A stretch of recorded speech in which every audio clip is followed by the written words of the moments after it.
With Dragon Ball Super Broly having premiered already, I feel like now is a better time than ever to find reasons to talk about him, and coincidentally, we're doing Dragon Ball AF right now. In this story, however, Zycor is the ultimate Saiyan, and when we last left off, he's been completely dominating in his fight against Super Saiyan 4 Gohan and Vegeta. Having no other options, Kibito Kai decides to teleport to Earth in order to help, and after saving Gohan, they're able to push Zycor into a corner somewhat, but in the end, he's still able to overpower them. This gives Kibito Kai his only opportunity to try and seal Zycor within the Z-Sword, but when West Kai intervenes, he misses, and now with Kibito Kai, Gohan, Vegeta, and Trunks defeated, it seems like this may be the end for the Z-Fighters. If you want to keep up with more awesome stories just like this one, be sure to go join the Dragon Ball Fan Manga Facebook page down below and subscribe here for more. Gohan is completely exhausted at this point as we see him in his base form, but he is able to take the Z-Sword before Zycor can get to it. He raises it as he prepares to strike Zycor down, but as he lifts it, something prepares to attack Zycor, and before he can react, he gets caught in the sealing technique again. Kibito Kai is still alive, and he and Gohan have managed to catch Zycor off guard again. He's confused because Kibito Kai should have used up all of his power with that last attempt, but when we look again, we see that Dende is behind him, and it would seem that he was able to heal him just in time. As they begin the sealing, Gohan holds the sword overhead, and Kibito tells him to slice straight through Zycor. As he brings the sword down, the West Kai begins to intervene again, but it doesn't look like she's fast enough because when Gohan strikes the sword into the ground, Zycor disappears. Everyone is shocked and in silence now, but when we look at the sword, we see Zycor's face as he's been sealed inside. Kibito Kai breaks the silence, proclaiming that they did it. They were actually able to pull off sealing him away in the Z-Sword. Gohan falls to his knees in exhaustion, not being able to believe that they actually did it either, but it isn't over yet, as now the West Kai has no choice but to finish them herself as she attacks Kibito Kai. Gohan immediately goes to check on him, but when he does, West Kai takes this opportunity to go for Dende. She tosses him away, and then she sets her sights on the Z-Sword. She says that with this level of seal, it shouldn't be a problem for her to undo in time. Before she can take it, however, Vegeta steps in the way.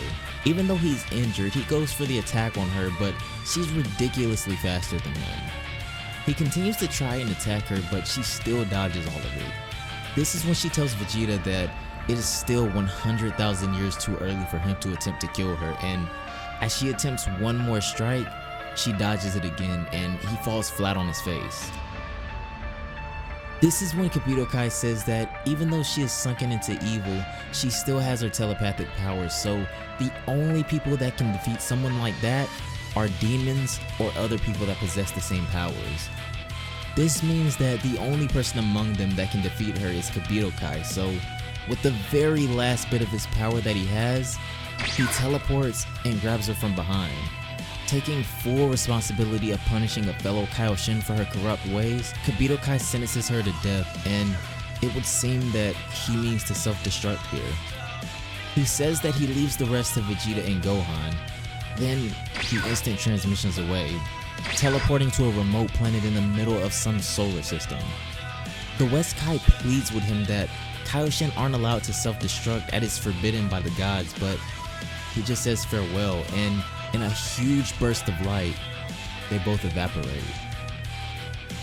The explosion is felt over all of existence as we see Gohan and Vegeta, Piccolo, and even Goku and Pikkon acknowledge what they just felt. Pikkon assumes it to be Earth, but Goku says that there's no way because that explosion was much closer than Earth. All of a sudden, someone appears behind them and offers to explain, and when they turn around, it's Nova Shinron. Making a long story short, he says very bluntly that the Supreme Kai is dead. Back on Earth, Gohan is grieving the loss of their friend, but before they can, the Z-Sword begins to crack. Someone calls out telepathically to them in this moment, and when we cut to the next panel, we see the Elder Kai again, and he explains that somehow the seal is failing. Elder Kai estimates that the seal will last no longer than a month and then Zykor will be free again. Vegeta immediately understands that all this means, however, is that they have 1 month to surpass him. He then goes up to Gohan and asks him just who was that anyways, as he and Goten are supposed to be the only sons of Goku. Gohan says himself that he doesn't really know either, but then he begins to recall this story that his father told him years ago. He says that Goku told him he actually stopped at another planet before he returned to Earth from Yardrat. He recalls him telling him about a girl he met there named Princess Lila and how she fed him as much food as he could eat. When he fell asleep, we can see here that it looks like she took a blood sample of his, and he says that when he woke up, she was gone. And he says that that pretty much was how he was late arriving to fight Frieza as well. This seems to be when he had his genetic information stolen and how Zykor eventually came to be. After meeting back up with everyone on the Capsule Corp ship, Vegeta explains to everyone about Zykor being freed in 1 month's time, and the feeling is pretty mutual to everyone that they wish Goku was here at a time like this. Vegeta, however, tries to hammer it in their heads that Goku left specifically because he felt like they could handle things from now on, so instead of relying on him to save them, they should try to take some responsibility. When the Elder Kai reaches out again, he says that while they have been looking into all sorts of ideas as well, it looks like they really will have no other choice but to try and seek help from Goku. He says that Goku is now in this place called the Ryoshin Realm. Now, in simpler terms, without going into the long explanation about its exact location, he says that it's the world where Shenron lives. He then goes on to explain how the Dragon Balls work with calling forth the dragons from the Ryoshin realm and so on, and also since both the Dragon Balls and the Dragon model are needed in order to call forth the dragon, the evil dragons being born had destroyed the previous Dragon model, meaning that Shenron had lost his physical presence in the living world. With that being so, that meant that Shenron couldn't return to the Ryoshin realm since he no longer possessed a vessel, which is where Goku came in. He says that the Dragon Balls are the only way to summon those from the Ryoshin realm, but Gohan says that the Earth's Dragon Balls are probably still in stone form at Dende's place. Vegeta still stands by them not needing Goku to figure out this one for them, and he says that even if they were to revive him, he wouldn't be able to defeat Zykor anyway. However, Elder Kai thinks that since Zykor is Goku's son, then maybe they can solve this misunderstanding in other ways than fighting. However, since Goku has merged with Shenron, he may be able to beat Zykor if this were to result in a fight as well. Legend has it that when mortals and dragons merge, they can obtain power dozens of times greater than before. But there is still the problem of the Dragon Balls being in stone form, which Pan points out. But the Elder Kai points out that there happens to be a method of reviving the Dragon Balls by simultaneously infusing all 7 of them with light energy.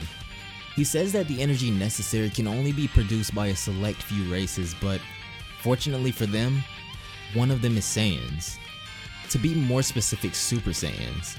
He says that if 7 Super Saiyans simultaneously infuse their energy into the Dragon Balls at the same time, they'll regain their light. However, Trunks points out that they only have 6 Saiyans on Earth at the moment, so it's helpless, and Vegeta also states that Bra and Pan aren't even Super Saiyans yet. Feeling belittled, however, they both stand up in the middle of the plane and showing off just how much they've been training, they both transform into Super Saiyans. Unfortunately, this still doesn't change the fact that they're still one person short.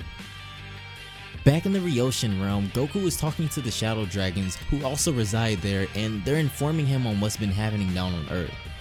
Omega Shenron tells him that there's nothing he can do now that he resides here because he can't go back to the living world on his own free will. Since he fused with them, the only way he can return to the living world is if he was summoned, and that means that they will return as well. A flash of light pierces through the building, however, to everyone's surprise, and it seems that it's coming from Porunga's palace. Omega says that it seems Porunga has been summoned to the lower world, and it would appear that the people of Earth are behind this. On New Namek, Porunga has been summoned once again, and the Z-Fighters have already begun making the 3 wishes. The first one being to restore the damage that was dealt to Earth. The second wish was to revive all those that had been killed.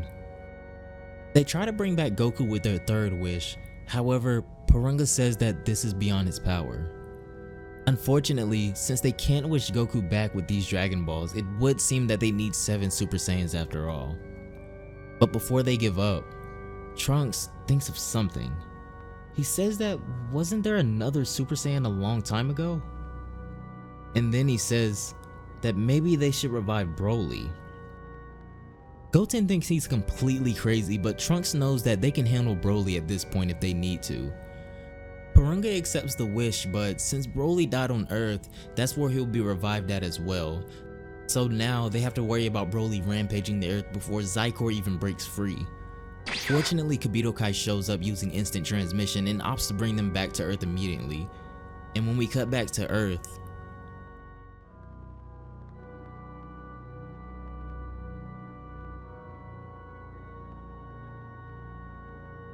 the legendary Super Saiyan stands once again. That's gonna do it for this one, guys. I really hope you enjoyed the video. This one was a lot longer than I expected, so it took a little bit longer to get out. I hope you guys understand. Anyways, yes, while I know this is the original Broly, not the Dragon Ball Super Broly, I still think it's pretty cool seeing him being brought back after the events of GT. But let me know how you guys enjoyed it down below. I'm gonna go play Smash for the rest of the night. Have a great day, and I will see you all in the next one. Bye, guys.